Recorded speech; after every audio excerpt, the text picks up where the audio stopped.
Welcome back to my channel, and today I have a video for you about this book, Everyday Watercolor.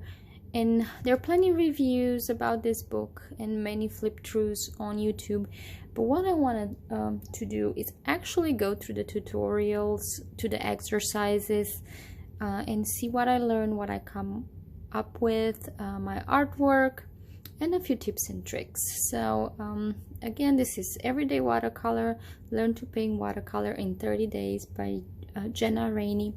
And I like this book. I like the illustration. It's very modern.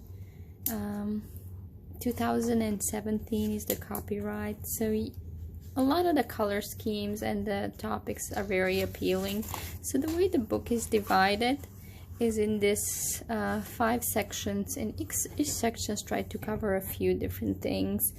The first section, the first exercise, of course, there's some information about supplies, brushes, different colors she uses, but I'll let you read over that. And this is the day 1, and she just makes these swatches, one color, and she uses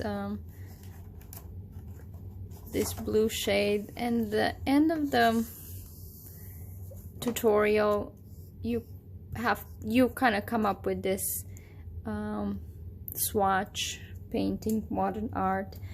And I liked how different effects she got, all these water blooms and the blends, and she uses black to mix with this blue shade, and I didn't have that, so this is my artwork. I used phthalo turquoise and I used some red to create this darker version, since I don't use black. You know, if you mix a color with his complement, you can get a very dark color, almost black, like this swatch right there. And although I got the watermarks, I didn't get those nice streaks. I think my brush was probably too wet.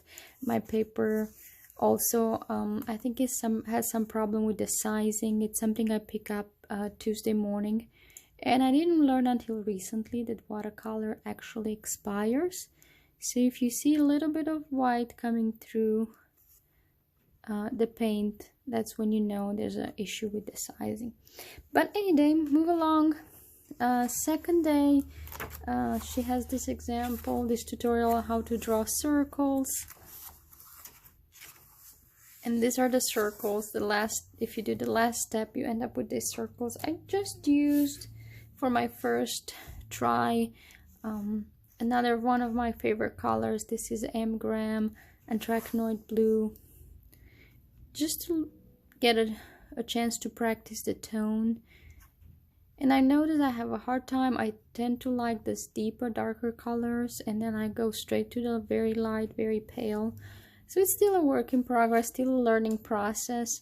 And you can see my blooms are not that impressive.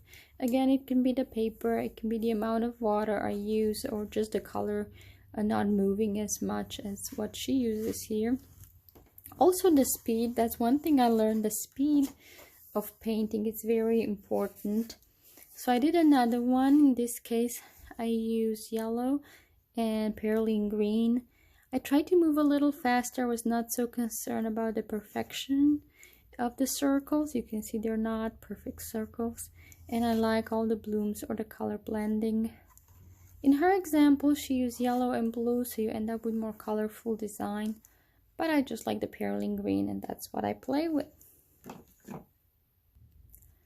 On day 3, Jenna's working with warm colors and combinations, and this one I thought it came very close to her example, all the triangles.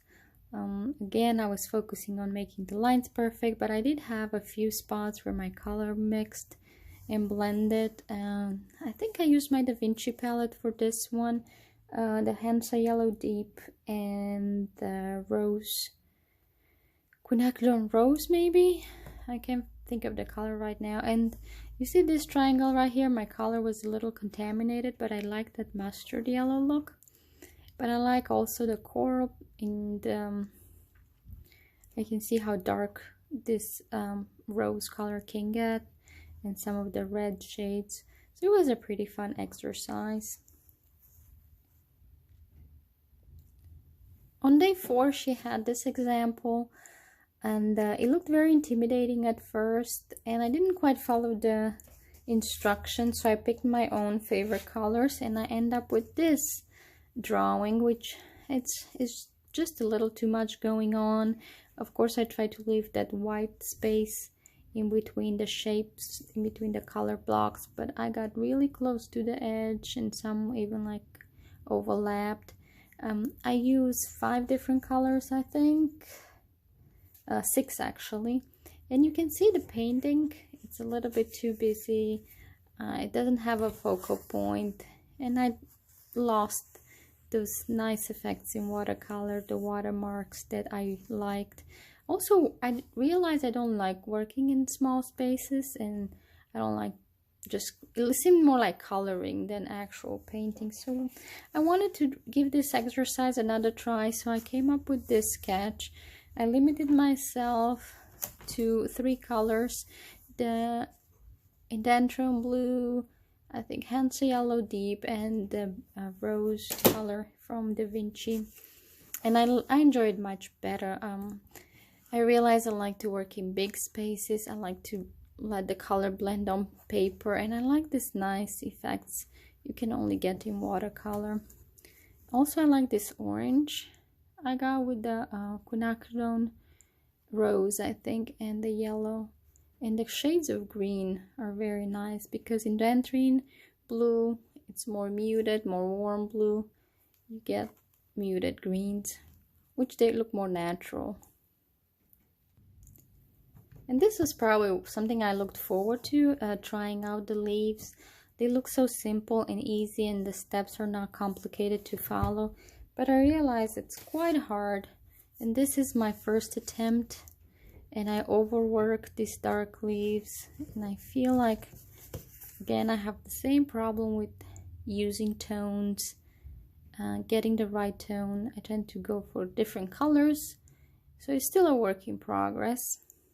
It's important to get this movement, these free looking leaves, light and vibrant, is to work really fast. And she has the example with the reef, and this was my reef that I kind of decked out a little bit because I was totally disappointed on how my reef looked like. I left those white spaces maybe a little bit too much.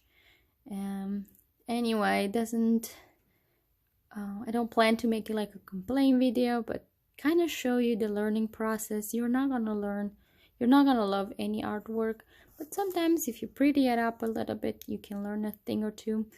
So I added these berries, maybe rose again, and some darker red from my palette, and then I touched them a little bit with water, and I like this pale, very pale washed I got around it.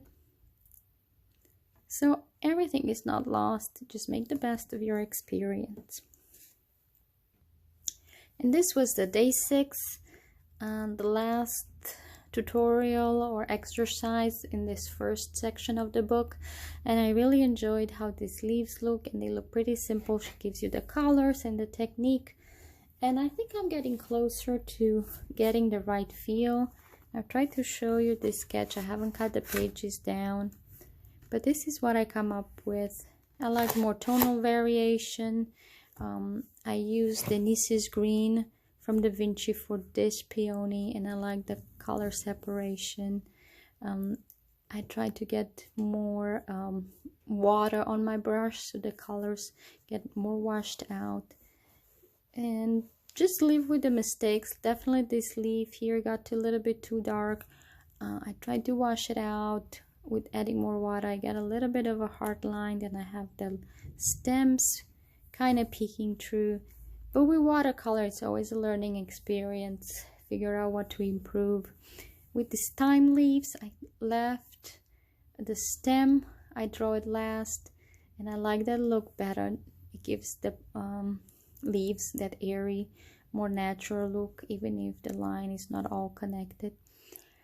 So practice makes perfect, and that's what I plan to do. I'm gonna come back with another video. I'm trying to work my way through the book.